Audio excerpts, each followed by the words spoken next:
243వ పాట 243.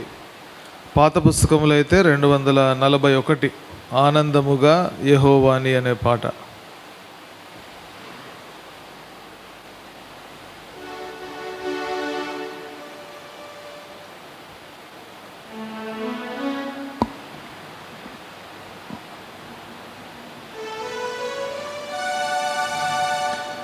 ఆనందముగా యెహోవాని కృపలన్నీ అన్ని కాలములందు కీర్తించెదన్. ఆనందముగా యెహోవాని కృపలన్నీ అన్ని కాలములందు కీర్తించెదన్. చావు గోతి నుండి లేవానెత్తి నాకు జీవమిచ్చిన జీవదాత. చావు గోతి నుండి లేవానెత్తి నాకు జీవమిచ్చిన జీవదాత. వివరింతునే నీదు విశ్వాస్యతనెంతయో సవ్యంబుగా ఈ భువియందు. వివరింతునే నీదు విశ్వాస్యతనెంతయో సవ్యంబుగా ఈ భువియందు. ఆనందముగా యెహోవాని కృపలన్నీ అన్ని కాలములందు కీర్తించెదన్. సింహపు పిల్లలు ఆకలి గొనును యెహోవా సహాయుడందరికీ. సింహపు పిల్లలు ఆకలి గొనును యెహోవా సహాయుడందరికీ. ఇహమందున ఏ మేలు కొదువాయుండదు. ఏ మందు నీ విశ్వాస్యతన్. ఇహమందున ఏ మేలు కొదువాయుండదు.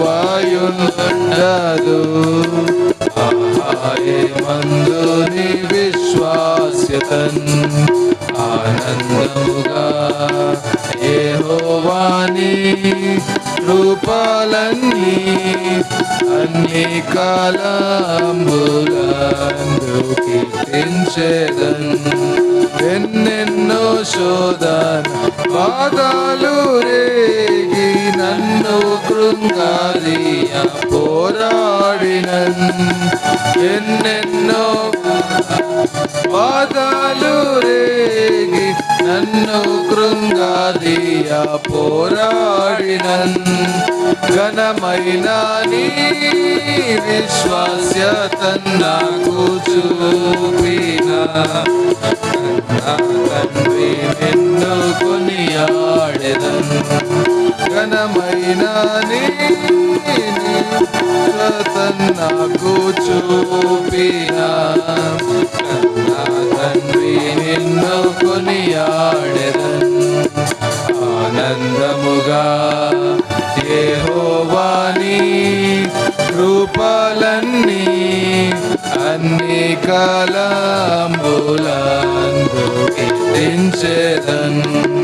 చావు చీకట్ల లోయలందున జీవపు వెలుగై త్రోవ చూపి. చావు చీకట్ల లోయలందున జీవపు వెలుగై త్రోవ చూపి. దేవా తోడై నడిపించితివి నీ కృపన్. వివరించెదన్ నీ విశ్వాస్యతన్. దేవా తోడై నడిపించితివి నీ కృపన్. వివరించెదన్ నీ విశ్వాస్యతన్. ఆనందముగా యెహోవాని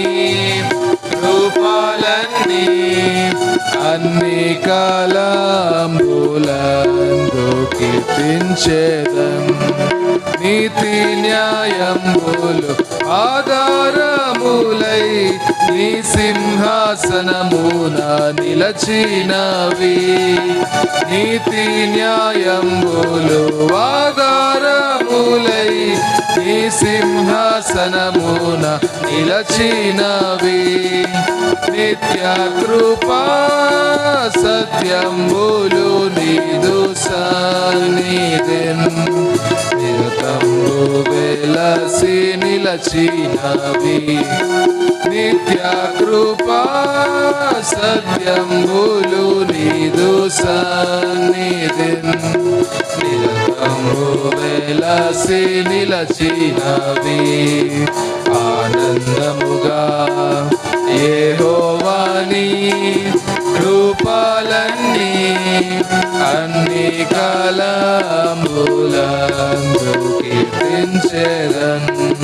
పర్వతంబులు పారిపోయినను ఉర్విలో మార్పు కలిగినను. పర్వతంబులు పారిపోయినను ఉర్విలో మార్పు కలిగినను. కరుణాములు విరోధముగా పైలేచిన స్మరించెదాని విశ్వాస్యతన్. కరుణాములు విరోధముగా పైలేచిన స్మరించెదాని విశ్వాస్యతన్. ఆనందముగా యెహోవాని కృపలన్నీ అన్ని కాలములందు కీర్తించెదన్.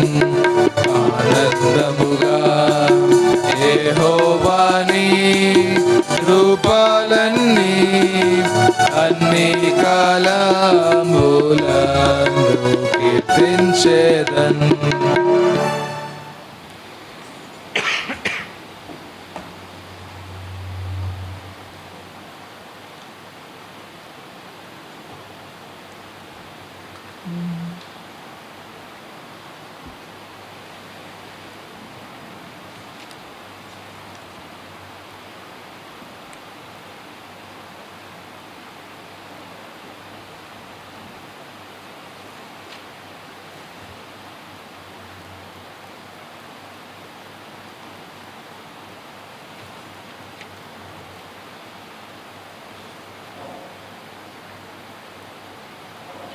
$468 ఎంత సౌందర్య నగరము. పాత పుస్తకంలో 465.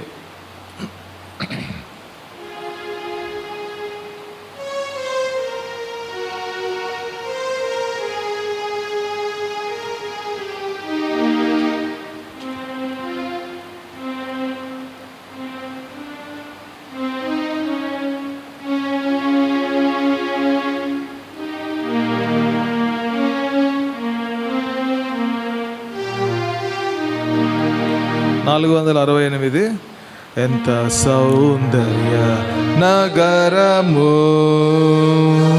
ఎంత సౌందర్య నగరము. అద్భుత మహిమ ప్రభావముతో నిండెను. అద్భుత మహిమ ప్రభావముతో నిండెను. పరిశుద్ధం పరిశుద్ధం పరిశుద్ధం అనియు. పరిశుద్ధం పరిశుద్ధం పరిశుద్ధం అనియు.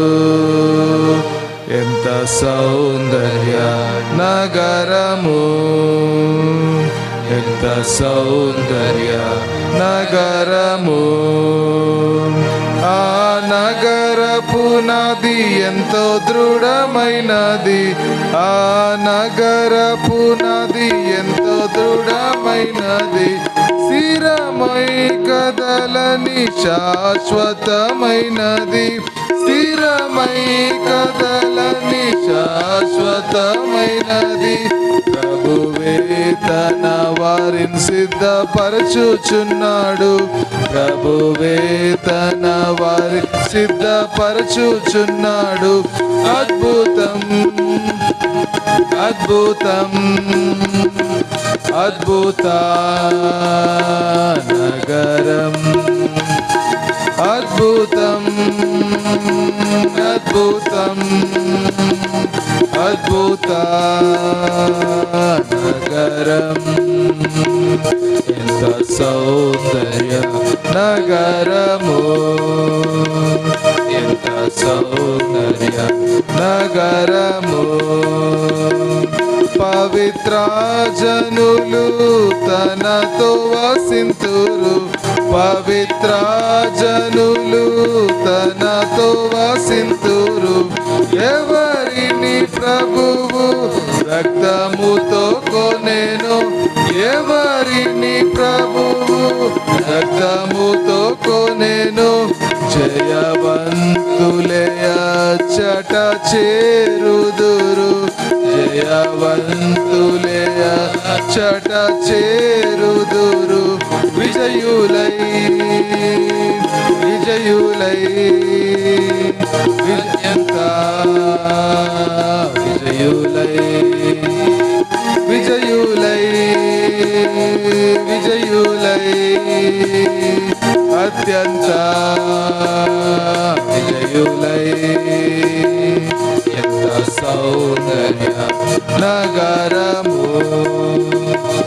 ఎంత సౌందర్య నగరము. ఇవి మానవులకు గ్రాహ్యము కానివి. ఇవి మానవులకు గ్రాహ్యము కానివి. ప్రభుని ఆత్మీయ జనులే గ్రహింతురు. ప్రభుని ఆత్మీయ జనులే గ్రహింతురు. ఆత్మయే బోధించున్ ఆత్మ సంగతులన్. ఆత్మయే బోధించున్ ఆత్మ సంగతులన్. ఆత్మీయం ఆత్మీయం అన్నియు ఆత్మీయం ఆత్మీయం ఆత్మీయం అన్నియు ఆత్మీయం. ఎంత సౌందర్య నగరము,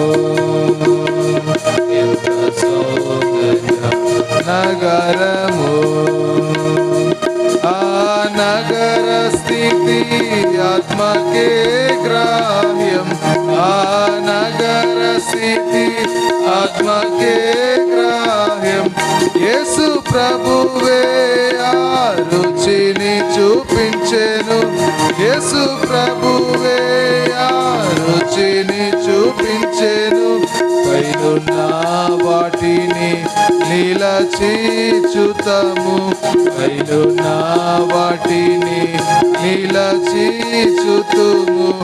ఆనందం ఆనందం పరలోక ఆనందం ఆనందం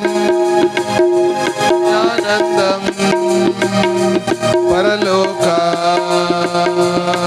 ఆనందం. ఎంత సౌందర్య నగరము, ఎంత సౌందర్య నగరము. అద్భుత మహిమ ప్రభావముతో నిండెను.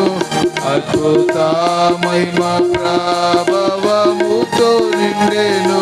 పరిశుద్ధం పరిశుద్ధం పరిశుద్ధం పరిశుద్ధం పరిశుద్ధం పరిశుద్ధం అన్నియు. ఎంత సౌందర్య నగరము, ఎంత సౌందర్య నగరము.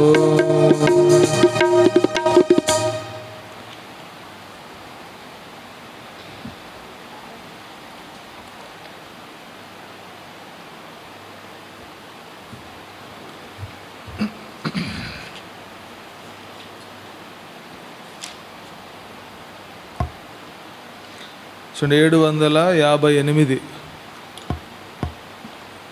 పాత పుస్తకంలో 742. ఇది ఇంగ్లీష్ పాట, తెలుగులో ఉంది. చివరి వచనం పాడేటప్పుడు బైబిల్స్ పైకెత్తి పాడదాం.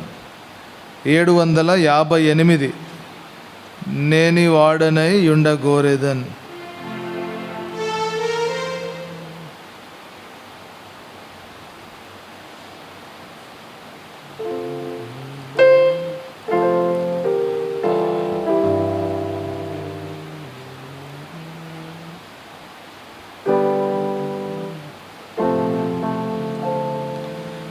నేని వాడనైయుండగోరేదన్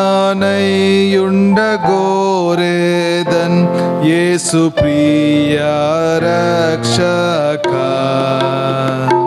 నీవు చూపు ప్రేమను గాంచితిన్, నిన్ను చేర్చు నీ దారిన్. నన్ను చేర్చు చేర్చు చేర్చు రక్షక, నీ వైపడా సిల్వాకున్. నన్ను చేర్చు చేర్చు చేర్చు రక్షక, గాయపడ్డ ప్రకాకున్. నన్ను బ్రాతిష్టపరచు మీ నాద, నీదు కృపా వల్లనే. నాదు ఆత్మ నిన్ను నిరీక్షించు, నీ చిత్తంబు నాకగున్. నన్ను చేర్చు చేర్చు చేర్చు రక్షక, నీవు పడ్డా సిల్వాకున్. నన్ను చేర్చు చేర్చు చేర్చు రక్షక, గాయపడ్డా ప్రకాకున్. నీదు సన్నిధిలో నీకానుండి ఎంత తుష్టి నాకగున్. స్నేహితునిగా మాటలాడుదున్ సర్వశక్తి ప్రభుతో. నన్ను చేర్చు చేర్చు చేర్చు రక్షక, నీవు పడ్డా సిల్వాకున్. నన్ను చేర్చు చేర్చు చేర్చు రక్షక, గాయపడ్డా ప్రకాకున్. నీదు దివ్య ప్రేమాతిశయము దేహ బుద్ధి కందారు. పరమందు నా దాని శ్రేష్టత నేననుభవించేదన్. నన్ను చేర్చు చేర్చు చేర్చు రక్షక, నీవు పడ్డా సిల్వాకున్. నన్ను చేర్చు చేర్చు చేర్చు రక్షక, గాయపడ్డా ప్రకాకున్.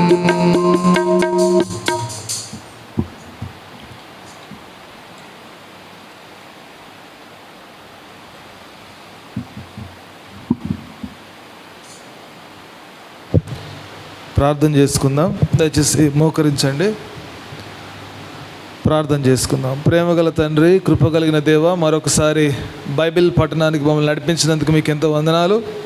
పాటల ద్వారా మిమ్మల్ని స్తుతించడానికి, ఆరాధించడానికి, అంతేకాకుండా మమ్మల్ని మేము ప్రతిష్ఠించుకోవడానికి, సమర్పించుకోవడానికి మీరు చూపించిన కృపను బట్టి మీకు ఎంతో వందనాలు. ఎవరైతే హృదయపూర్వకంగా అర్థపూరితంగా పాటలు పాడారో వారందరిని బట్టి మీకు ఎంతో వందనాలు. మరలా కొద్ది సమయం ప్రభా వాక్యం ధ్యానించిన ఉంటుండగా అపోస్తలుడైన పౌలు యొక్క జీవిత చరిత్ర, మరి ఆయన యొక్క సువార్త దండయాత్రలను ధ్యానిస్తూ ఉంటుండగా మీరే సహాయపడండి.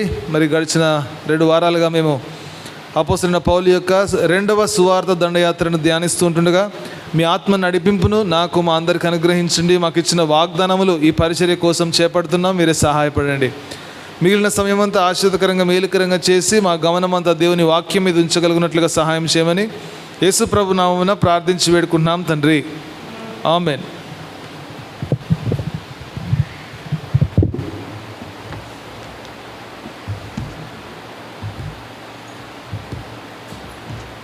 చూడండి, అపోస్తుల కార్యములు 17వ అధ్యాయం. Acts of the apostles chapter 17. అపోస్తుల కార్యములు 17వ అధ్యాయము మొదటి 15 వచనాలు మార్చి చదువుకుందాం.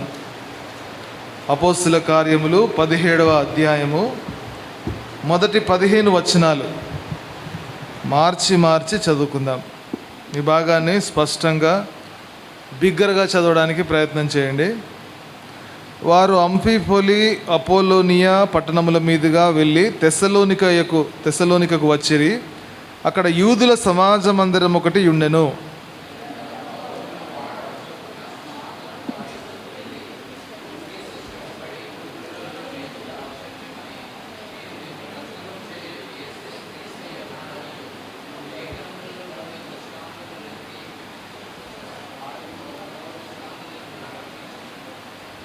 నాలుగో వచనం దయచేసి అందరూ కూడా చదవండి. వారిలో కొందరును భక్తిపరులకు గ్రీసు దేశస్థులలో చాలామందియు ఘనత గల స్త్రీలలో అనేకులను ఒప్పుకొని పౌలుతోనూ శీలతోనూ కలిసికొనిరి. యూదులు మత్సరపడి పనిపాటలు లేక తిరుగు కొందరు దృష్టిలను వెంట పెట్టుకొని గుంపు కూర్చి పట్టణం వల్ల చేయించు యాసోను ఇంటి మీద పడి వారిని జనుల సభ ఎదురుకు తీసుకొని వచ్చేటకు ప్రయత్నం చేసిరి. అయితే వారు కనబడనందున యాసోనును కొందరు సహోదరులను ఆ పట్టణపు అధికారుల యొద్దకు ఈడ్చుకొని పోయి, భూలోకమును తలక్రిందు చేసిన వీరు ఇక్కడికి కూడా వచ్చి ఉన్నారు, యాసోను వీరిని చేర్చుకొని ఉన్నాడు.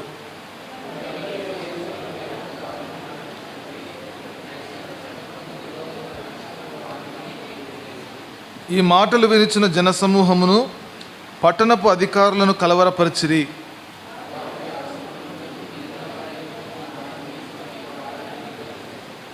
వెంటనే సహోదరులు రాత్రివేళ పౌలును శీలను బెరయకు పంపించిరి. వారు వచ్చి యూదుల సమాజ మందిరంలో ప్రవేశించిరి. వారు తెస్సలోనికలో ఉన్న వారి కంటే గనులయుండరు గనుక ఆసక్తితో వాక్యం అంగీకరించి పౌలును శీలను చెప్పిన సంగతులు అలాగునవలేవని ప్రతిదినము లేఖనము పరిశోధించి వచ్చిరి. అందుచేత వారిలో అనేకులను ఘనత గల గ్రీసు దేశస్థులైన స్త్రీలలోనూ పురుషులలోనూ చాలామంది విశ్వసించిరి. దేవుని వాక్యం ప్రచురించినాడని తెస్సలోనికలో ఉన్న యూదులు తెలుసుకుని అక్కడికి వచ్చి జనసమూహంను రేపి కలవరపరిచారు. వెంటనే సహోదరులు పౌలును సముద్రం వరకు వెళ్ళమని పంపిరి. అయితే శీలయు తిమోతియు అక్కడనే నిలిచిపోయిరి. పౌలును సాగనంప వెళ్ళిన వారు అతని ఏథెన్సు పట్టణం వరకు తోడుకొని వచ్చి శీలయు తిమోతియు సాధ్యమైన శీఘ్రముగా అతని యొద్దకు రావాలని ఆజ్ఞ పొంది బయలుదేరి పోయిరి. అక్కడ గడిచిన వారము గడిచిన 2 వారాలుగా అపోస్తలుడైన పౌలు యొక్క 2వ సువార్త దండయాత్రను ఆరంభించాం. అపోస్తల కార్యములు 16వ అధ్యాయంలో కదా. 16వ అధ్యాయంలో ఎవరెవరిని కలుసుకున్నాడు అపోస్తలుడైన పౌలు? ఎవరెవరు అపోస్తలుడైన పౌలును కలిశారు? లేకపోతే అపోస్తలుడైన పౌలు ఎవరిని కలిశాడు? తిమోతి. మొట్టమొదటిగా తిమోతిని కలిశాడు. తిమోతిని కూడా తనతో పాటు పరిచర్యకు తీసుకెళ్తున్నాడు. తర్వాత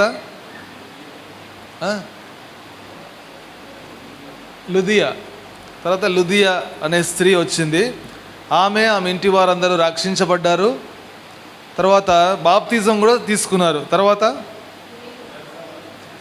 చెరసాల అధిపతి చెరసాల అధిపతి కూడా యేసు ప్రభువుని అంగీకరించాడు.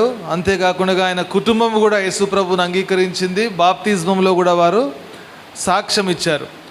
కాబట్టి లుదియా తర్వాత చెరసాల అధిపతి ఈ 2 సంఘటనలు అంటే వారిద్దరితో కలవడం అనేది ఏ పట్టణంలో జరిగింది?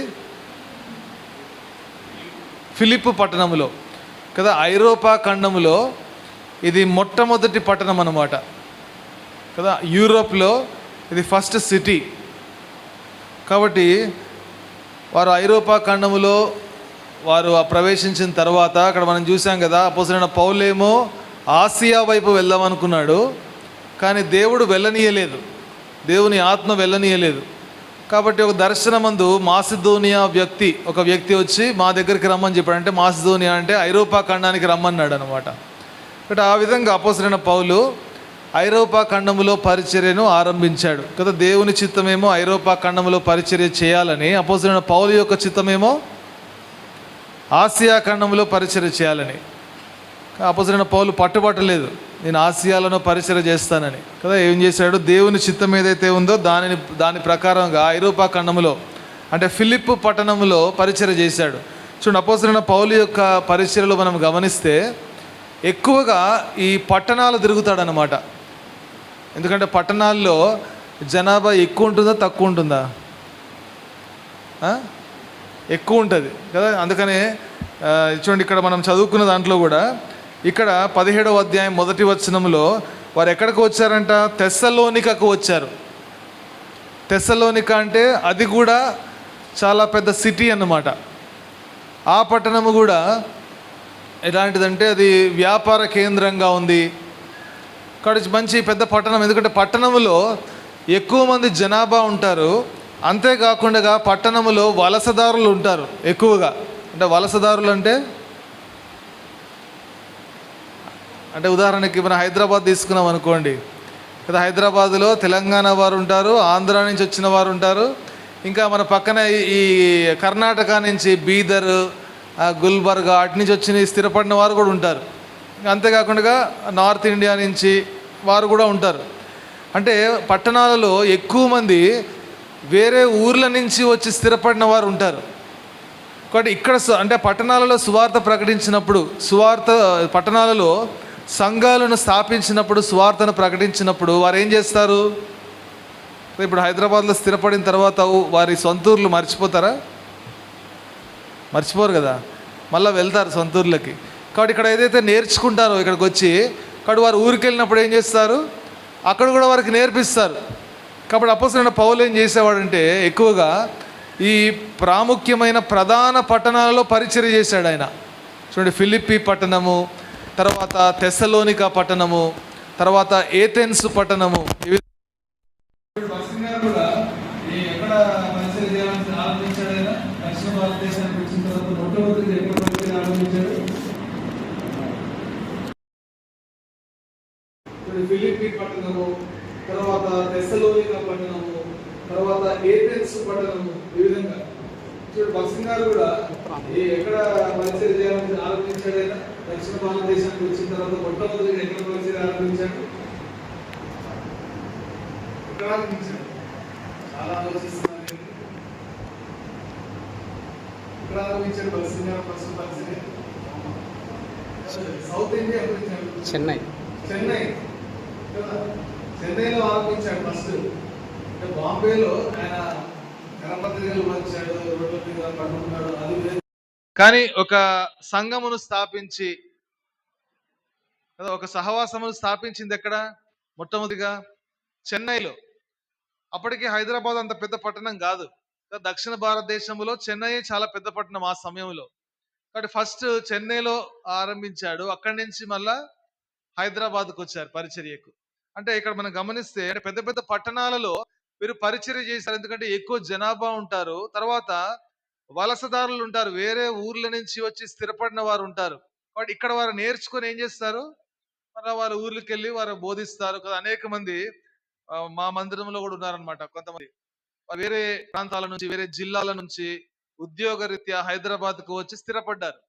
స్థిరపడిన తర్వాత వారు ఏం చేశారంటే వాళ్ళ ఊర్లలో మళ్ళా సంఘాలు కట్టించారు, బిల్డింగ్లు కట్టించారు. అంటే ఇక్కడ ఏదైతే నేర్చుకున్నారో వాళ్ళు ఊర్లో ఉన్నప్పుడు నేర్చుకోలేదు. వాళ్ళు అంటే ఊర్లో ఉన్నప్పుడు రక్షణ కూడా పొందలేదు, యేసుప్రభువు గురించి కూడా తెలుసుకోలేదు. అంటే ఇక్కడికి వచ్చిన తర్వాత వారు స్థిరపడిన తర్వాత, సంఘంలో సభ్యులైన తర్వాత, సంఘాన్ని నడిపించే వారు అయిన తర్వాత మరలా ఏం చేశారు? మరలా సంఘాలకు వారి ఊర్లకు వెళ్ళి అక్కడ కూడా ఈ యొక్క దర్శనంలో ఇటువంటి సహవాసము కలిగి ఉండాలని వారు ఆరంభించారు. కాబట్టి ఇక్కడ అపోస్తలుడైన పౌలు కూడా మనం గమనిస్తే ఈ ఫిలిప్పి పట్టణము కూడా పెద్ద పట్టణమే, చిన్న పట్టణం ఏం కాదు. తర్వాత చూడండి 17వ అధ్యాయం 1వ వచనం. వారు అంఫిఫొలి, అపోల్లోనియా పట్టణముల మీదుగా వెళ్ళి తెస్సలోనికకు వచ్చిరి. అక్కడ యూదుల సమాజ మందిరం ఒకటి ఉండెను. చూడండి, ఎక్కడికి వచ్చారంట? తెస్సలోనికకు వచ్చారు. తెస్సలోనికలో ఏముందంట? యూదుల సమాజ మందిరం ఉంది కదా. అపోస్తలుడైన పౌలు యొక్క మొదటి సువార్త దండయాత్రలో ఏం చూసాం మనము? ఏదైనా పట్టణానికి వెళ్తే ముందు ఎక్కడికి వెళ్తాడు? అక్కడికి ముందు సమాజ మందిరంలోనికి వెళ్తాడు. ఎందుకంటే సమాజ మందిరంలో యూదులు శనివారం సబ్బాతు దినమున వారు అక్కడ కూడుకుంటారు. కాబట్టి ఇక్కడ అపోస్తలుడైన పౌలు, ఇందాక మనం 16వ అధ్యాయంలో సమాజ మందిరంలోనికి వెళ్ళినట్టు చూసామా? పోయిన వారం సమాజ మందిరం లేదు. లేకపోతే వారు ఎక్కడ కూడుకున్నారు? ఆ నదీ తీరమున కూడుకున్నారు. ఆ ఫిలిప్పి పట్టణంలో లేదన్నమాట. అయితే ఇక్కడ తెస్సలోనికకు వచ్చిన తర్వాత ఇక్కడ సమాజ మందిరం ఉంది. అయితే చూడండి ఇప్పుడు ఏం చేశాడు పౌలు. 2వ వచనం 3వ వచనం. గనుక పౌలు తన వాడుక చొప్పున సమాజపు వారి యొద్దకు వెళ్ళి, క్రీస్తు శ్రమపడి మృతులలో నుండి లేచుట ఆవశ్యకమనియు, నేను మీకు ప్రచురము చేయు యేసే క్రీస్తయున్నాడనియు లేఖనములలో నుండి దృష్టాంతములనెత్తి విప్పి చెప్పుచు వారితో 3 విశ్రాంతి దినములు తర్కించుచుండెను. ఏం చేశాడు? సమాజ మందిరంలోకి వెళ్ళిన వెంటనే అపోస్తలుడైన పౌలు ఏం చేస్తాడు? సాధారణంగా దేవుని వాక్యము బోధిస్తాడు. ఎక్కడి నుంచి బోధిస్తాడు? వారి వారి దగ్గర ఉన్న గ్రంథం ఏంటి? అది వరకే మోషే ధర్మశాస్త్రం, అంటే పాత నిబంధనలో నుండి మోషే ధర్మశాస్త్రం అంటారు దాన్ని. కాబట్టి దాని నుంచి వారికి బోధిస్తాడు. కాబట్టి ఇక్కడ ఏం చేశాడంటే 3 విశ్రాంతి దినములు.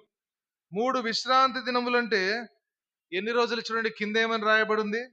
లేక ఒకటి సంఖ్య ఏసి రాయబడింది కదా, ఏమనుంది? 3 వారములు, 3 విశ్రాంతి దినములు లేక 3 వీక్స్. ఏం చేశాడంట? లేఖనములను విపి దృష్టాంతములను ఎత్తి వారికి బోధిస్తూ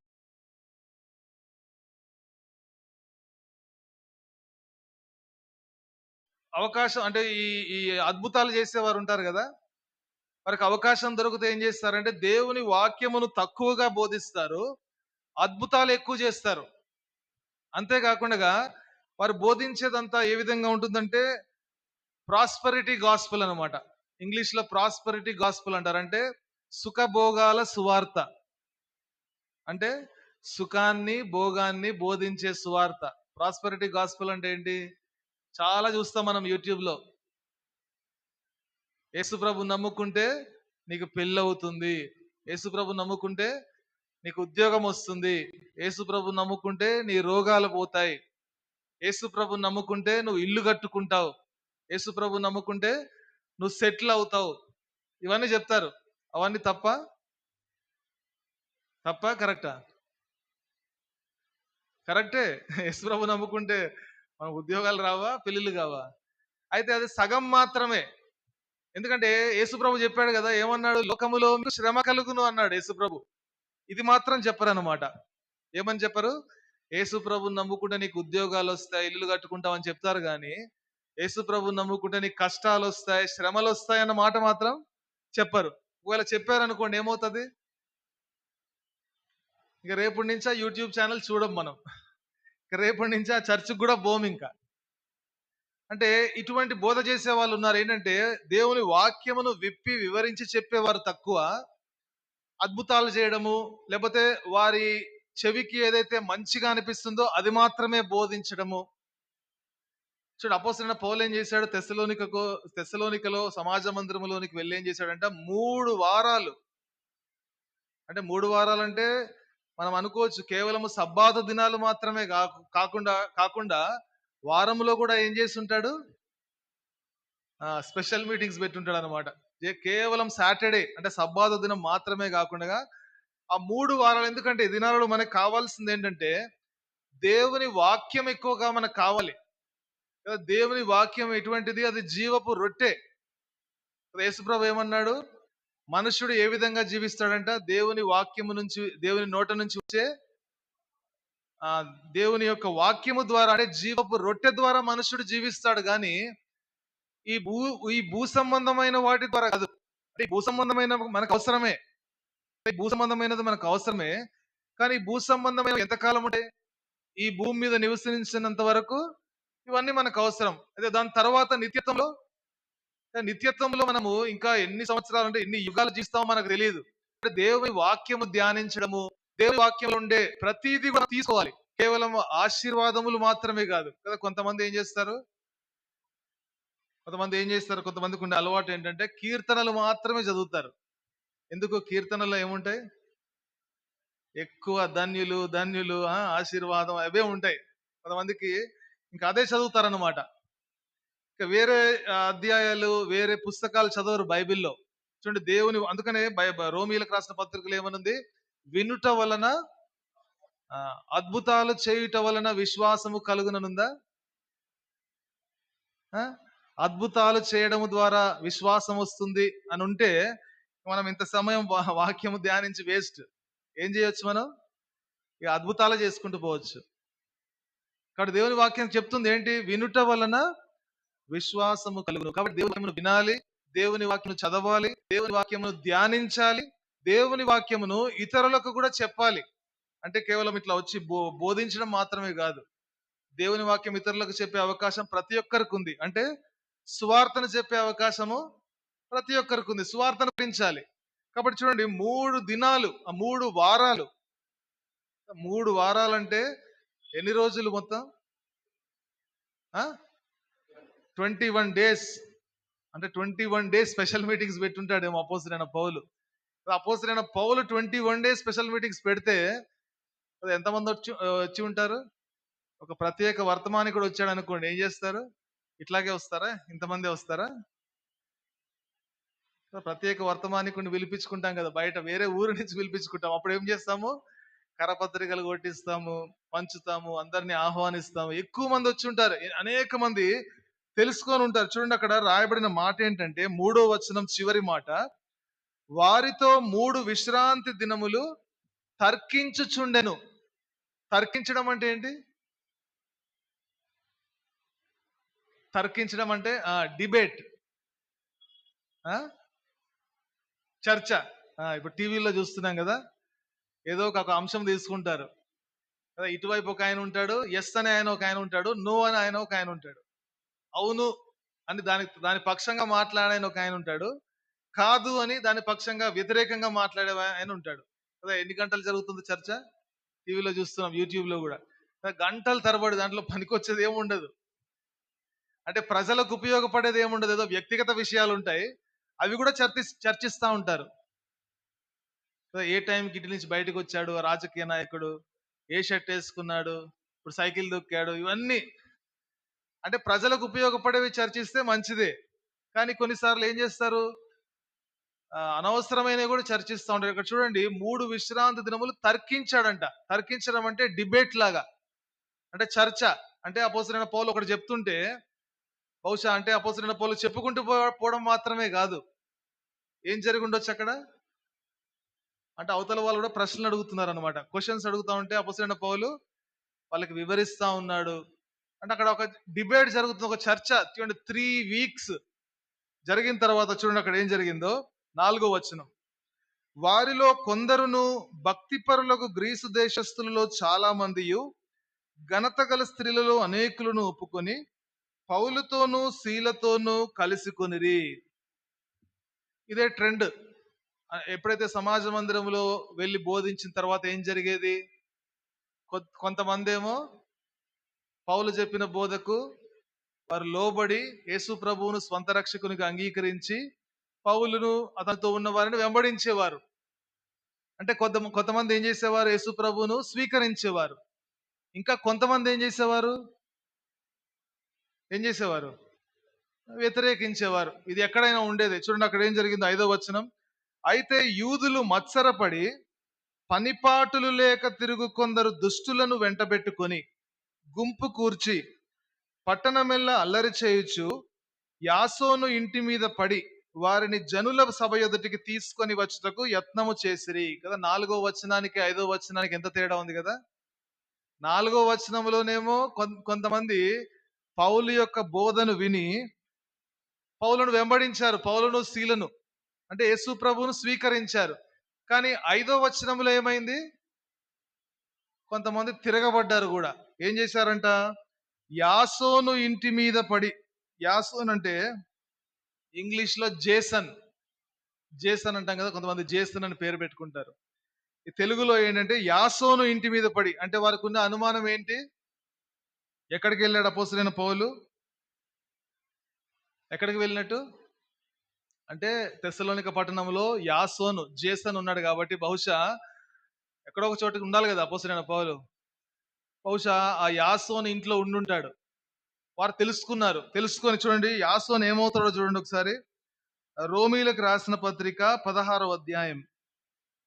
రోమా 16వ అధ్యాయం. రోమా 16వ అధ్యాయము 21వ వచనం చదువుతున్నాను చూడండి. రోమా 16:21. నా జత పనివాడగు తిమోతి, నా బంధువులకు లూకియా, యాసోను ఏమవుతాడు? రిలేటివ్ అన్నమాట. మనం ఒక ఊరికి వెళ్ళినప్పుడు, ఒక ఊరిని ఆధారం చేసుకుని వెళ్ళినప్పుడు, ఈ రోజుల్లాగా హోటల్స్ ఇవన్నీ లేవు కదా. కాబట్టి ఏం చేయాలి? ఒకవేళ ఇంట్లో ఉండాలి. ఇప్పుడు 3 వారాలు ఉండాలంటే ఎవరు ఉంచుకుంటారు? 3 వారాలు ఖచ్చితంగా ఒకళ్ళు ఇంట్లో ఉండాలి. బహుశా యాసోనే ఆహ్వానించి ఉండొచ్చు, లేకపోతే యాసోన్ అక్కడ ఉన్నాడని చెప్పి బహుశా అపోస్తలుడైన పౌలే ఆ తెస్సలోనిక పట్టణానికి వెళ్ళి ఉండొచ్చు. ఇక్కడ యాసోన్ ఏమవుతున్నాడంటే బంధువుడు అవుతున్నాడు. చూడండి తర్వాత చూద్దాము. 6వ వచనంలో ఇప్పుడు యాసోను ఇంటి మీద పడ్డారు యూదులు. ఈయన కొత్త బోధ బోధిస్తున్నాడు, మా ప్రజలనందరినీ డైవర్ట్ చేస్తున్నాడు. కాబట్టి ఏం చేశారు వాళ్ళు? 6వ వచనం, అయితే వారు కనబడనందున యాసోనును కొందరు సహోదరులను ఆ పట్టణపు అధికారుల యొద్దకు ఈడ్చుకొని పోయి, భూలోకమును తలక్రిందు చేసిన వీరు ఇక్కడికి కూడా వచ్చి ఉన్నారు, యాసోను వీరిని చేర్చుకొని ఉన్నాడు. యాసోను ఇంటి మీద పడ్డారు పౌలు శీల కోసం. కానీ దొరికారా వాళ్ళు? దొరకలేదు. దొరకకపోతే ఇప్పుడు ఏం చేయాలి? ఎవరిని తీసుకుపోవాలి? ఎవరి మీద కేసు పెట్టాలి? యాసోను మీద కేసు పెట్టాలి. ఎందుకంటే ఆయన వాళ్ళకి స్థలం ఇచ్చాడు కాబట్టి. ఇప్పుడు యాసోనును అధికారుల యొద్దకు, అంటే ఆ పట్టణంలో ఉండే ఆ పోలీస్ స్టేషన్ లేకపోతే మ్యాజిస్ట్రేట్ ఎక్కడికో తీసుకువెళ్లారనమాట. తీసుకువెళ్ళి అక్కడ వారు ఏమంటున్నారు చూడండి, చివరి భూలోకమును తలక్రిందు చేసిన వీరు ఇక్కడికి కూడా వచ్చి ఉన్నారు, యాసోను వీరిని చేర్చుకొని ఉన్నాడు. అపోస్తలుడైన పౌలుకు శీలకు పెట్టిన పేరేంటి? భూలోకమును తలక్రిందు చేసిన వారు ఇక్కడికి కూడా వచ్చారు కదా. భూలోకాన్ని తలక్రిందులు చేయాలంటే ఏం చేయాలి కదా? ఒక పెద్ద, ఇప్పుడు ఉదాహరణకి అమెరికా అధ్యక్షుడు ఎవరు?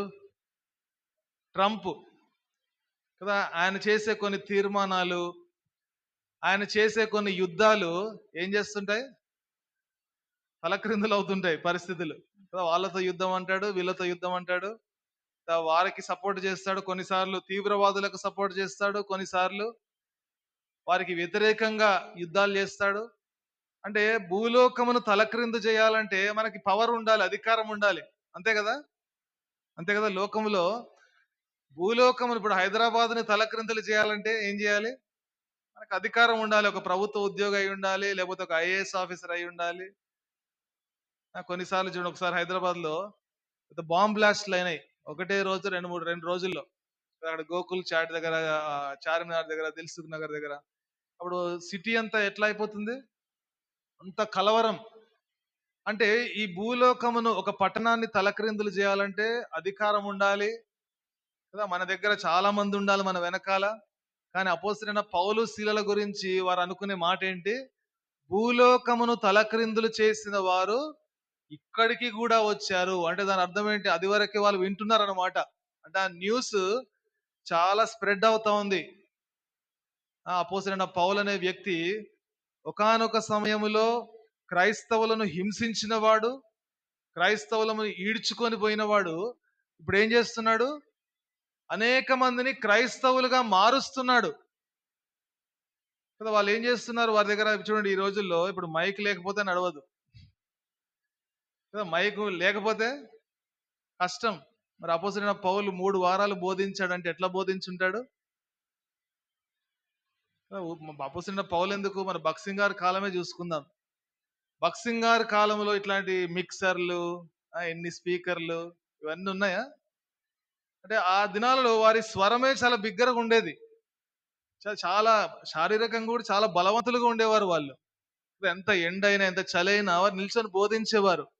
కాబట్టి ఇక్కడ చూడండి, మనం గమనిస్తున్నాం ఏంటంటే, వారు బోధిస్తూ యేసు ప్రభు వైపు ప్రజలను తిప్పుతా ఉంటే ఏమవుతుందంట? భూమి తలక్రిందులైపోతుందంట. అంటే మనుషులు కలవరపడుతున్నారు, తలక్రిందులైపోతున్నారు. ఏంటి వీరు చేసేది ఏంటి?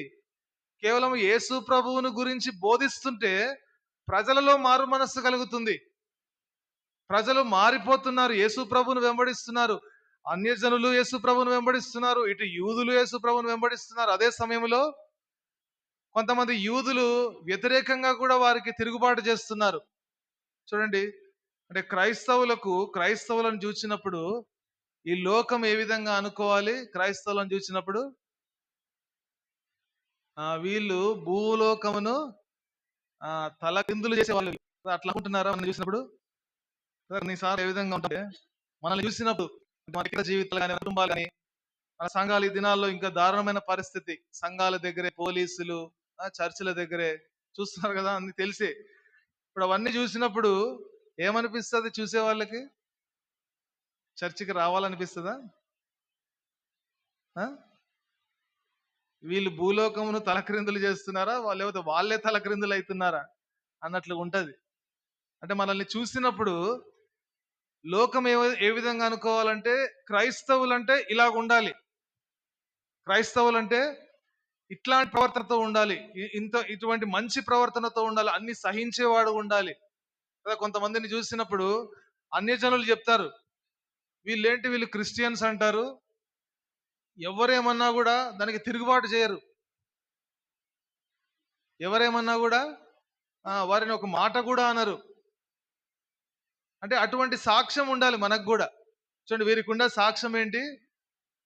భూలోకమును తలక్రిందులు చేసిన వారు. They have made the world upside down. అంటే వారు బోధించే బోధ, వారి యొక్క పరిచయ ఆ విధంగా ఉంది. వారిని చూసినప్పుడు వీరు భయపడుతున్నారు. వారి దగ్గర ఆయుధాలు ఉన్నాయా?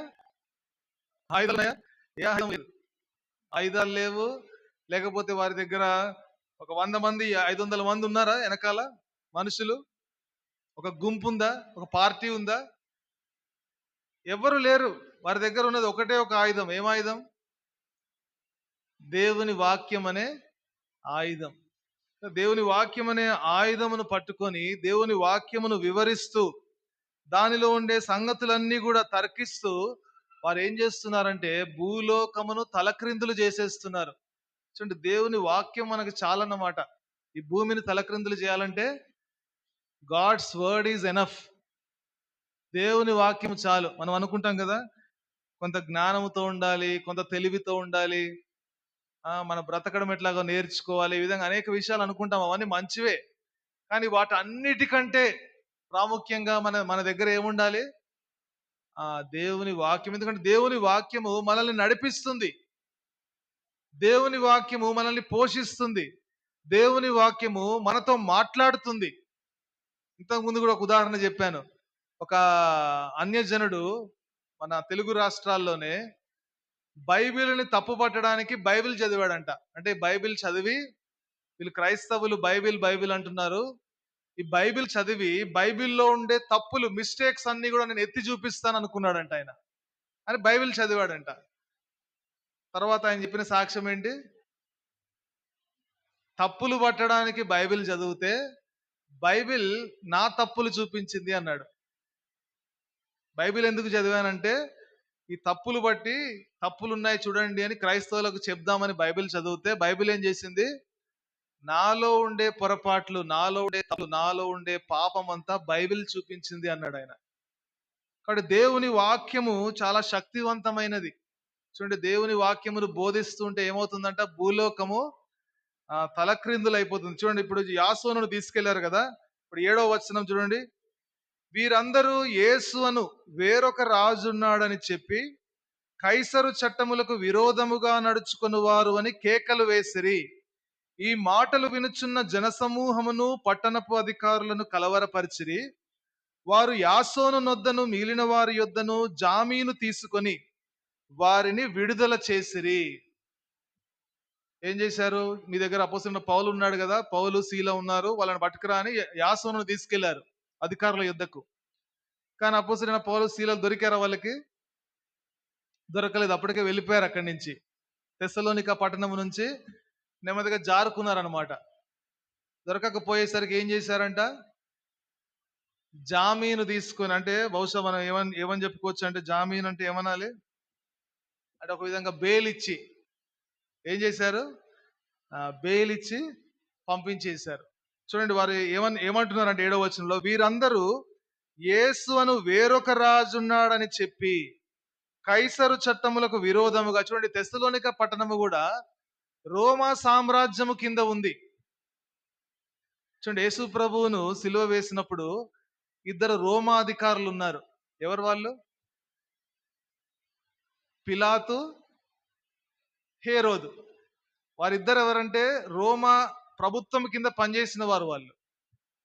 అంటే ఒకప్పుడు బ్రిటిష్ ప్రభుత్వము, బ్రిటిష్ దేశము, బ్రిటిష్ సామ్రాజ్యము ప్రపంచమంతా పరిపాలించింది కదా ఒకప్పుడు.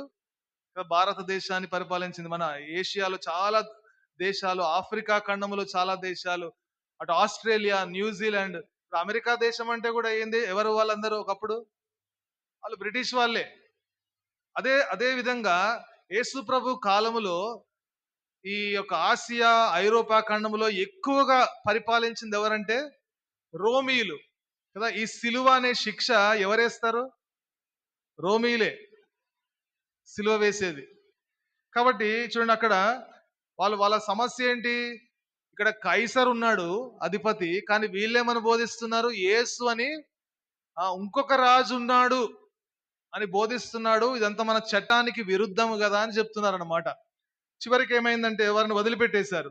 వదిలిపెట్టేస్తే చూడండి 10వ వచనం, వెంటనే సహోదరులు రాత్రి వేళ పౌలును సీలను బెరయకు పంపించిరి. చూస్తున్నాం కదా, ఫిలిప్పు నుంచి తెస్సలోనికకు వచ్చారు, తెస్సలోనిక నుంచి బెరయకు వచ్చారు. చూడండి బెరయకు పంపించిరి. వారు వచ్చి ఇక్కడ కూడా ఏం చేశారంట? 10వ వచనం, వారు వచ్చి యూదుల సమాజ మందిరములో ప్రవేశించిరి. చూడండి లాస్ట్ వీక్ చెప్పాను కదా, ఒక యూదుల సమాజ మందిరమును ఆరంభించాలంటే ఎంతమంది పురుషులు కావాలి? కనీసం ఒక 10 మంది పురుషులు ఉండాలి, మెన్. స్త్రీలు ఉంటే కుదరదు. ఒకవేళ 9 మంది పురుషులు ఉండి ఒక స్త్రీ ఉందనుకోండి, కుదరదు అనమాట. 10 మంది పురుషులు ఉండాలి యూదుల సమాజ మందిరం ఆరంభించాలంటే. తెస్సలోనికలో, ఫిలిప్పులో మాత్రము సమాజ మందిరం లేదు. అందుకనే వారు ఎక్కడ కొడుకున్నారు? నదీ తీరమున కొడుకున్నారు. తెస్సలోనికలో అక్కడ సమాజ మందిరం ఉంది. అక్కడి నుంచి ఎక్కడికి వచ్చారు? బెరయకు వచ్చారు. ఇక్కడ కూడా సమాజ మందిరంలో ఉంది. కాబట్టి ఇప్పుడు సమాజ మందిరంలోకి ప్రవేశించారు. ప్రవేశించిన తర్వాత 11వ వచనం, వీరు తెస్సలోనికలో ఉన్న వారి కంటే గనులయుండిరి గనుక ఆసక్తితో వాక్యమును అంగీకరించి పౌలును సీలయును చెప్పిన సంగతులు అలాగున్నవో లేవో అని ప్రతిదినమును లేఖనములు పరిశోధించుచూ వచ్చిరి. వీరు తెస్సలోనికలో ఉన్న వారి కంటే గనులు. వీరంటే ఎవరు? బెరయాలో ఉండే విశ్వాసులు. ఎందుకంటే సమాజ మందిరంలో అది వరకే ఉన్నారు కాబట్టి కొంతమంది విశ్వాసులు ఉన్నారు.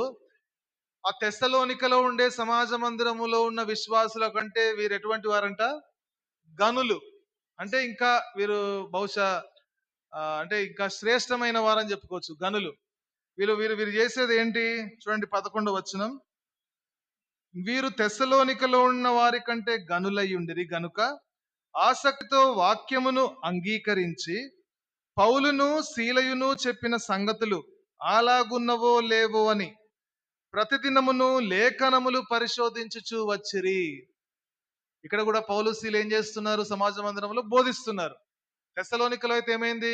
బోధించినప్పుడు తర్కించారు, అంటే డిబేట్ పెట్టారు. ఇక్కడ కూడా బోధిస్తా ఉంటే ఆ బెరయాలో ఉన్న విశ్వాసులు వాళ్ళు ఏం చేశారంట?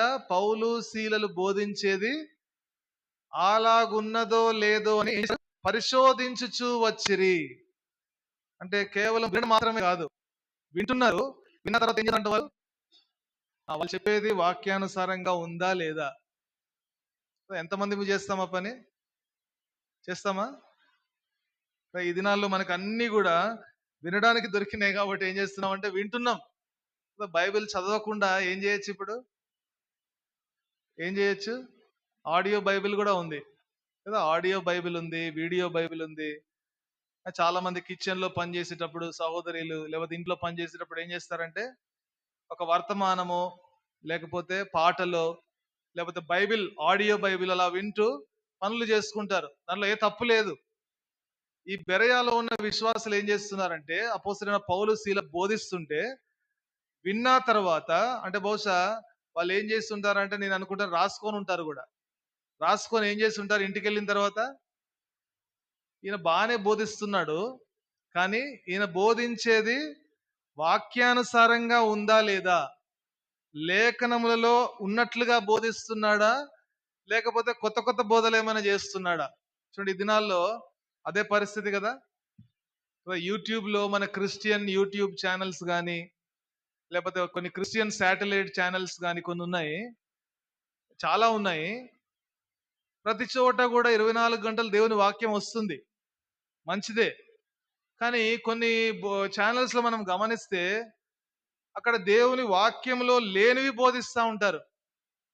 అంటే కొత్త కొత్త విషయాలు బోధిస్తూ ఉంటారు. చూడండి, మనం ఏ ఉదాహరణ చెప్పినా, ఏ వాక్యంలో నుంచి తీసుకొని ఒక ఎగ్జాంపుల్ చెప్పినా అది అది దేనికి సంబంధించి, అంటే దేని ప్రకారముగా ఉండాలి అది? వాక్యపు వెలుగులు. ఇప్పుడు ఒక ఒక ఉదాహరణ, ఒక ఎగ్జాంపుల్ చెప్పాను అనుకోండి, నేను ఎందుకు చెప్తాను ఎగ్జాంపుల్? ఇంకా బాగా అర్థం అవ్వాలని చెప్తాను అంతే. బైబిల్లో ఉండే విషయాలు ఇంకా బాగా అర్థం అవ్వడానికి, మన స్వంత జీవితంలో జరిగిన విషయాలు కానీ, ఎవరి జీవితంలోనైనా జరిగిన విషయాలు కానీ, లోకంలో జరిగే విషయాలు కానీ ఒక ఉదాహరణగా తీసుకొని చెప్తాం.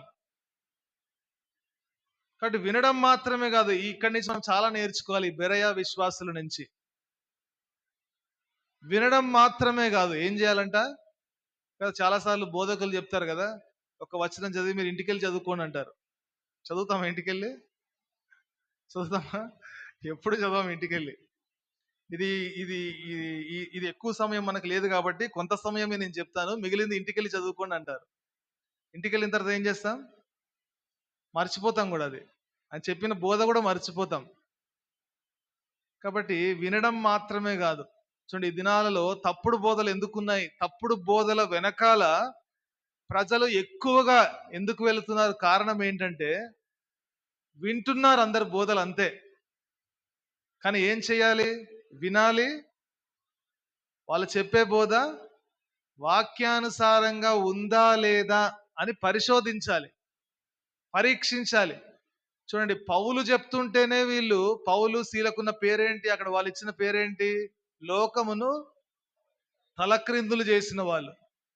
లోకమును తలక్రిందులు చేసిన వారు బోధిస్తుంటే మీరేం చేయాలి కదా? కొన్నిసార్లు ఏం చేస్తాం? ఈయనకు 1 మిలియన్ సబ్స్క్రైబర్స్ ఉన్నారు యూట్యూబ్లో, ఈయన వాక్యం చెప్తే వందల మంది, వేల మంది వస్తారు, కాబట్టి ఈయన చెప్పేదంతా కరెక్ట్ అయి ఉంటుంది. ఏం చేస్తాము? మనం ఏం పరిశీలించాం, అంటే క్రాస్ ఎగ్జామిన్ చెయ్యము. ఏం చేస్తాము? ఈయన చాలా పెద్ద స్పీకర్, చాలా పెద్ద మెసెంజర్ కాబట్టి ఈయన చెప్పేది కరెక్టే అనుకుంటా అని అనుకుని దాన్ని స్వీకరిస్తాం కదా. ఇప్పుడు అపోస్తలుడైన పౌలు బోధిస్తున్నప్పుడు బెరయా విశ్వాసులు ఏమనాలి? ఈయన ఆల్రెడీ తలక్రిందులు, భూమిని తలక్రిందులు చేసే బోధలు చేస్తున్నాడు ఈయన బోధిస్తుంటే ఇక తప్పెందుకు బోధిస్తాడు ఈయన అనుకోవాలి కదా. అంతేనా? పౌలు బోధిస్తుంటే తప్పెందుకు బోధిస్తాడు? మనం ఎందుకు ఆయన బోధించే దాన్ని మరలా క్రాస్ ఎగ్జామిన్ ఎందుకు చేయాలి? ఎందుకు పరీక్షించాలి, పరిశోధించాలి అని అనుకున్నారు వాళ్ళు? పౌలు చెప్పి చూడండి, మళ్ళా చదువుదాం 11వ వచనం. వీరు తెస్సలోనికలో ఉన్న వారి కంటే గనులయ్యుండిరి గనుక ఆసక్తితో వాక్యమును అంగీకరించి పౌలును శీలయును చెప్పిన సంగతులు అలాగున్నవో లేవో. చూడండి, ఈ మాట గమనించండి. అలాగున్నవో లేవో అంటే వాక్యములో ఉన్నట్లుగా చెప్తున్నారా లేదా అని ప్రతి దినమును లేఖనములు పరిశోధించుచు వచ్చిరి. వాక్యమును స్వీకరించారు, స్వీకరించిన తర్వాత ఏం చేశారంట? అలాగుందో లేదో అని పరిశోధించారంట. ఈ దినాలలో మనంతట మనము వాక్యమును ధ్యానించడము, మనంతట మనము దేవుని వాక్యమును పరిశోధించడము, పరిశీలించడము, క్రాస్ ఎగ్జామిన్ చేయడము ఈ దినాలలో ముఖ్యంగా యవనస్తులు చేయాలి. చాలా మంది చేయట్లేదు, ఎందుకంటే వినడానికి అలవాటు పడిపోయాం. వినడానికి అలవాటు పడిపోయి ఏం చేస్తున్నాము? ఇది చాలా పెద్ద చర్చ్, చాలా పెద్ద బోధకుడు. చూడండి, మన మన మన సహవాసంలో తప్పుడు బోధలు లేవని నేనేం చెప్పట్లేదు. మన సహవాసంలో బోధించే వాళ్ళందరూ కూడా వాక్యానుసారంగానే బోధిస్తున్నారని నేను చెప్పట్లేదు. అంటే వేరే వారిని విమర్శిస్తున్నాను అనుకోకండి. మన సహవాసంలో కూడా కొంతమందిని వింటున్నప్పుడు, వారు చెప్పే బోధలు వింటుంటే వాక్యంలో లేని సంగతులు, అంటే ఆ సిద్ధాంతం, ఆ డాక్టర్లు ఏ విధంగా చెప్తారంటే కొన్ని కొత్త కొత్త సంగతులు, వింతైన సంగతులు చెప్తా ఉంటారు. కాబట్టి మనం ఏం చేయాలి ఇప్పుడు? ఏం చేయాలి? వాక్యమును వినాలి. విన్న తర్వాత ఈ బ్రదర్ చెప్పేది లేఖనాధారంగా ఉందా లేదా అని ఏం చేయాలంట? పరీక్షించాలి, పరిశీలించాలి. వాక్యము మనలో ఉందనుకోండి, అందుకనే మనం వాక్యముతో నింపబడ్డాం అనుకోండి, ఏమవుతుంది అప్పుడు? వాక్యముతో నింపబడితే చెప్తా ఉంటేనే అర్థమైపోతుంది. ఈ చెప్పేది కరెక్ట్ గా బోధిస్తున్నాడా, వాక్యానుసారంగా బోధిస్తున్నాడా, లేకపోతే సొంత తలంపులు సొంత పద్ధతులు ఏమో చెప్తున్నాడా? కాబట్టి బెరయా సంఘస్థులు ఎటువంటి వారంటే తెస్సలోనికలో ఉన్న వారి కంటే గనులు. చూడండి ఇక్కడ 12వ వచనం చూద్దాము.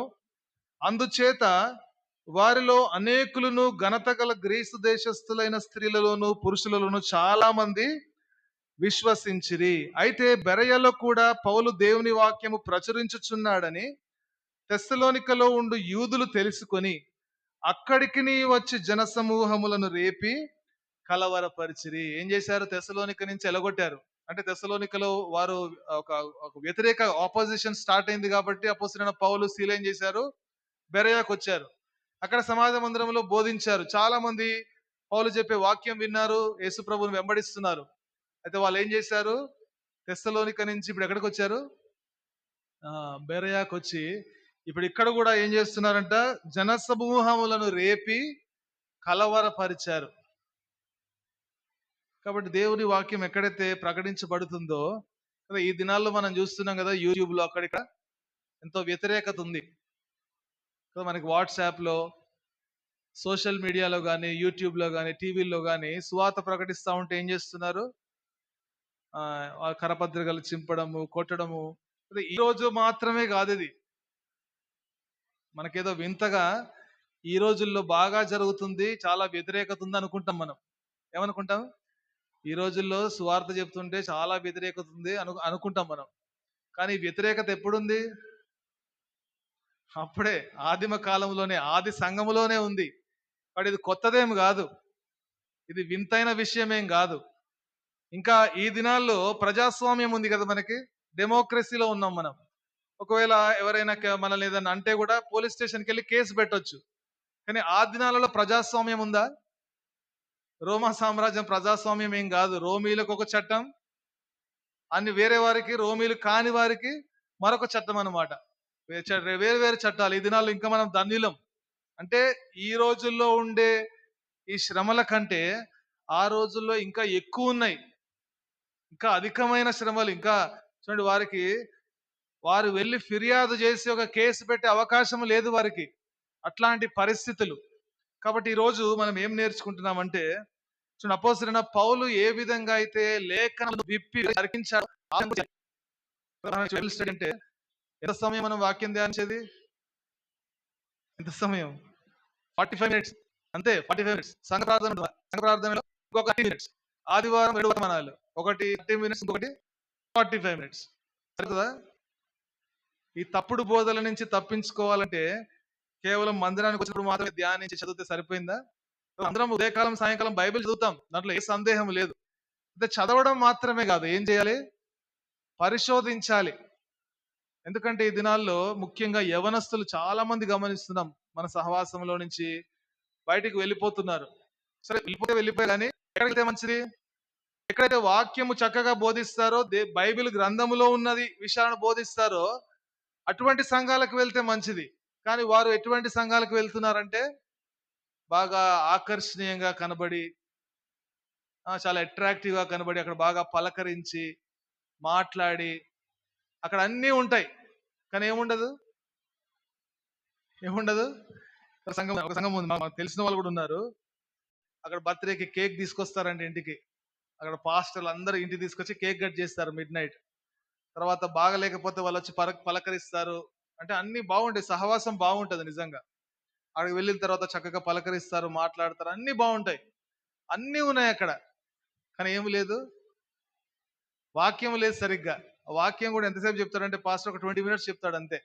కొన్ని స్లైడ్స్ వేస్తాడు పవర్ పాయింట్ మీద, ఒక 20 నిమిషాలు చెప్తాడు. 20 నిమిషాలు చెప్పే వాక్యం కూడా ఏ విధంగా ఉంటుందంటే వాళ్ళని సంతోషపెట్టేటట్లు ఉంటుంది అనమాట. అంటే సుఖభోగాల సువార్త. నువ్వు కష్టంలో ఉన్నావు కదా, నువ్వు యేసుప్రభుని అంగీకరించని వాళ్ళు హెచ్చరికలు చెప్పరు. నీ జీవితాన్ని సరి చేసుకో, నీ పద్ధతి బాగాలేదు, నువ్వు గర్విస్తున్నావు, నువ్వు తొందరపడుతున్నావు, ఓపిక పట్టు, ఇవన్నీ చెప్పరు. ఏం చెప్తారు? కొన్ని బోధలు ఏమంటారంటే, నువ్వు ఏది పట్టుకుంటే యేసు నామములో ఏది పట్టుకుంటే అది నీదైపోతుంది. అంటే నీ జీవితం ఎట్లున్నా పర్వాలేదు, యేసు నామములో ఏం చేయాలంట.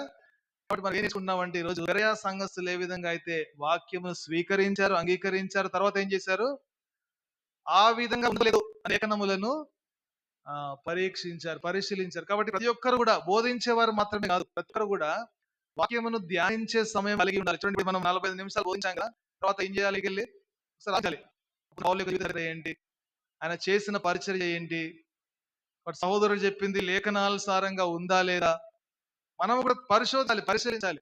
అప్పుడే మనం ఆత్మీయంగా ఎదుగుతాం. సండే స్కూల్ చెప్తే ఏది చెప్తే వాళ్ళు వింటారు, అది అంతే. ప్రశ్నిస్తారు వాళ్ళు. చిన్నపిల్లలకి ఏది చెప్తే అది వింటారు, అదే నేర్చుకుంటారు. పాటలు ఏ రాగం నేర్పిస్తే ఆ తప్పు రాగమా కరెక్ట్ రాగమా అనేది వారికి తెలియదు. మనం తప్పు పాడితే వారు అదే నేర్చుకుంటారు ఇంకా. కానీ పెద్దగా అవుతా ఉన్నప్పుడు, యవనస్తులుగా వచ్చిన తర్వాత, లేకపోతే ఇంకా పెద్దవారైనప్పుడు ఆలోచిస్తాం, ప్రశ్నిస్తాం. దేవుని వాక్యానుసారంగా ఉందా, లేఖనానుసారంగా ఉందా. కాబట్టి బెరయా సంఘస్థులు ఏ విధంగా ఉన్నారో ఆ విధంగా మనము కూడా మన జీవితంలో దేవుని వాక్యమును స్వీకరిద్దాం. దేవుని వాక్యమును పరిశీలించి పరిశోధించి దేవుని వాక్యములో మర్మములు తెలుసుకోవాలి. చూడండి, దేవుని వాక్యములో చాలా మర్మాలు ఉంటాయి, మిస్టరీస్. ఆ మర్మాలు తెలుసుకోవాలంటే ఎట్లా? న్యూస్ పేపర్ చదివినట్టు బైబిల్ చదివితే తెలుస్తాయా మర్మాలు? ధ్యానించాలి, కూర్చొని ధ్యానించాలి, కొంత సమయం కేటాయించాలి దాని కొరకు. కాబట్టి ప్రార్థన చేసుకుందాం, మోకరించండి. ప్రార్థన చేసుకుందాం, మోకరించండి.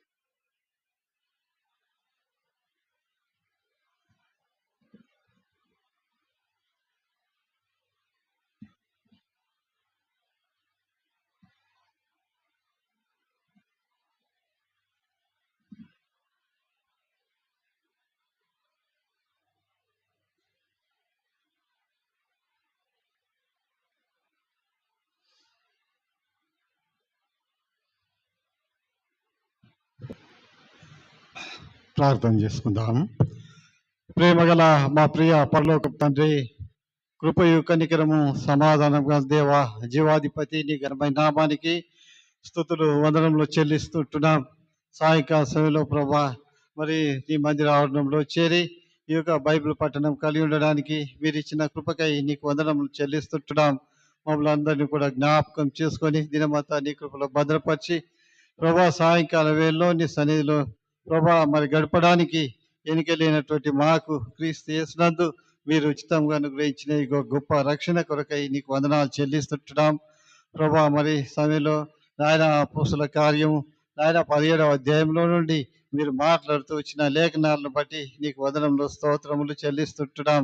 ప్రభా మరి పౌలు నాయన మరి శీలాలు నాయన తెసలోనికలకు వచ్చి అక్కడ ప్రభా మరి నీకు సువార్త ప్రకటిస్తూ వచ్చినప్పుడు ప్రభా మరి అక్కడ ఆయన కొంతమంది తండ్రి గుంపు కూడి మా తండ్రి ఆ సువార్తకు వ్యతిరేకంగా మరి కార్యాలు జరిగిస్తూ వచ్చినారు. ప్రభా మరి యాసోను వారిని చేర్చుకున్నాడు అని చెప్పి ఇంటి మీద పడి అందరినీ అధికారుల మీద కీడ్చుకుపోతూ వచ్చినట్టుగా మీరు జ్ఞాపకం చేస్తూ వచ్చినారు. ఆనాడే ప్రభా ఆరంభ దినాల్లోనే సంఘం ప్రభా ఎంతో హింసించబడుతూ వచ్చింది.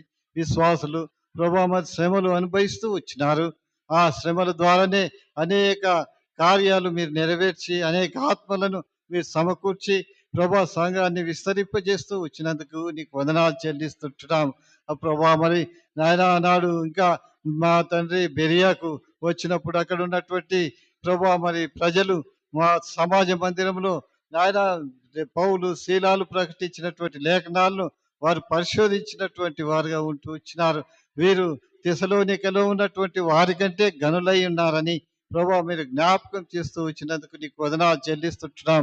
ఈ వాక్యాన్ని ప్రభా మరి వినడం కాకోకుండా విని మా ప్రభా మరి గ్రహించి అర్థం చేసుకొని అలా ధ్యానించాలని మీరు మాట్లాడుతూ వచ్చినందుకు వదనాలు. విన్నటువంటి వాక్యము ప్రభా మరి నాయన వాక్యంలో ధ్యానం కలిగి నాయన ఆత్మీయంగా ఎదుగుటకు మా ప్రభా మీరే ఆత్మ సహాయము మీరు దయచేసి మీ నామాన్ని మీరు మైపరచుకోమని నీ సన్నిధిలో ప్రార్థిస్తుంటున్నాం. అపోస్తులైనటువంటి పౌలు ప్రభా మొదటి పరిచర్య నాయన తర్వాత రెండవ పరిచర్యలో నాయన మరి మీరు మాట్లాడుతూ వచ్చిన లేఖనాలు బట్టి నీకు వందనాలు చెల్లిస్తుంటున్నాం. వాక్యాన్ని అంతటిని కూడా దీవించి ఆశీర్వదించి మీ నామాన్ని మీరు మైపరుచుకునండి. వచ్చిన వారందరిని బట్టి నీకు వందనాలు చెల్లిస్తుంటున్నాం. ప్రభా మరి రాలేని వారిని కూడా మీరు జ్ఞాపకం చేసుకోనండి. అనేకులు వచ్చి ఆత్మీయంగా వాక్యం విని మేలు పొందుటకు, ప్రభు ఆత్మీయ అభివృద్ధిలోనికి రాగలుగుటకు మీరే సహాయపడమని ప్రార్థిస్తూ ఉంటున్నాం. ఆయన మరి దాసుడు అబద్ధిగన్నను కూడా జ్ఞాపకం చేసుకోండి. ప్రభా అన్న పరిచర్యను దీవించి ఆశీర్వదించి మీ నామాన్ని మీరు మైపరచుకోనండి. కుటుంబాన్ని జ్ఞాపకం చేసుకోండి. ప్రభా భవిష్యత్ పరిచర్యను కూడా బలపరిచి వాడుకొని మై పొందమని ప్రార్థిస్తూ ఉంటున్నాం.